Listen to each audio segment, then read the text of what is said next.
So indeed, when we then accept this trans-Eurasian relatedness, it brings us to new questions. New questions arise.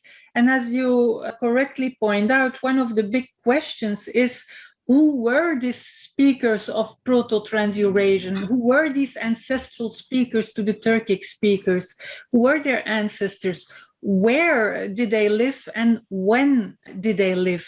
And that are questions that cannot be answered with linguistics alone. In order to do that, I needed to integrate other fields like archaeology and genetics into the picture. And to find that out, or to find the location out, we integrated these different techniques. But from the linguistic perspective, we collected a huge database of 98 different Trans-Eurasian languages. We collected etymologies, word comparisons for these languages, both for historical stages like Old Turkic and Old Japanese, but also contemporary languages like Turkish and Uzbek and so on, and collected basic vocabulary and cultural vocabulary. And on these languages, we applied computational techniques, Bayesian phylogenetics, to find out first a dated tree, classification of the languages. But these techniques were also used to model the languages in space. So based on this classification, we let the computer, the algorithm, decide where the center of the spread really was. And what we found, converging these computational techniques with more classical techniques of homeland detection, we found that the most likely origin for the 5 different groups was probably situated in northeast China, in the West Liao River area. And first split into Altaic, which is Turkic, Mongolic, and Tungusic together, and Japano-Koreanic, happened there. And so Japano-Koreanic went to the Liaodong. And then you see Turkic splitting off very early, I think 6,000 years ago already. Turkic goes into the steppe, then Koreanic goes to the Korean peninsula, Tungusic to the Russian Far East, and finally Japonic moves over Korea to Japan. So that was how we modeled this dispersal in space.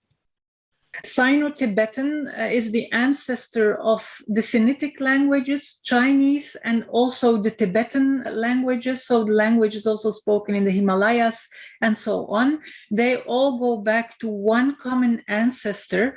And recently in 2021, there was a study in Nature that suggested and confirmed earlier studies that the ancestor of the Sino-Tibetan languages is probably situated here as a neighbor to Trans-Eurasian in what we call the Yellow River Valley. So a bit to the south of Trans-Eurasian. Linguistically, there are no indications that Sino-Tibetan is related to Trans-Eurasian, but what we find is probably very early ancient borrowings at a very early level.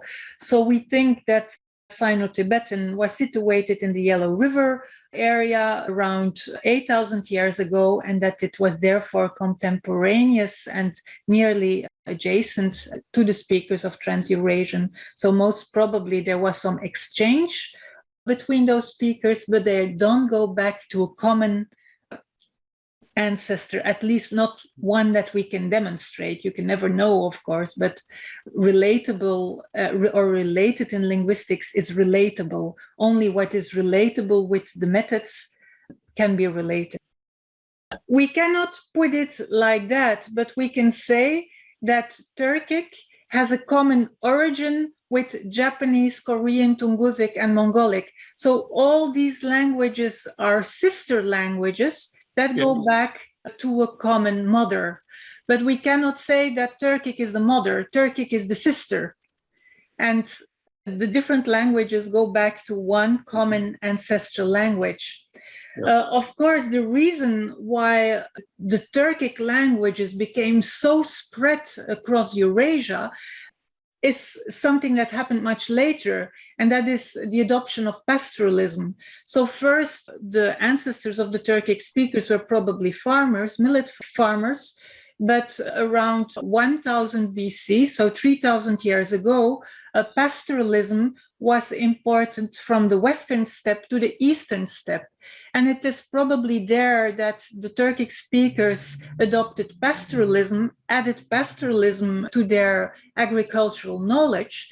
And due to pastoralism and horse riding, they were extremely mobile. And from the Bronze Age onwards, they spread all across Eurasia. And that is what caused this picture today, where you find the Turkic languages all spread from Turkey in the west to Yakut in the northeast.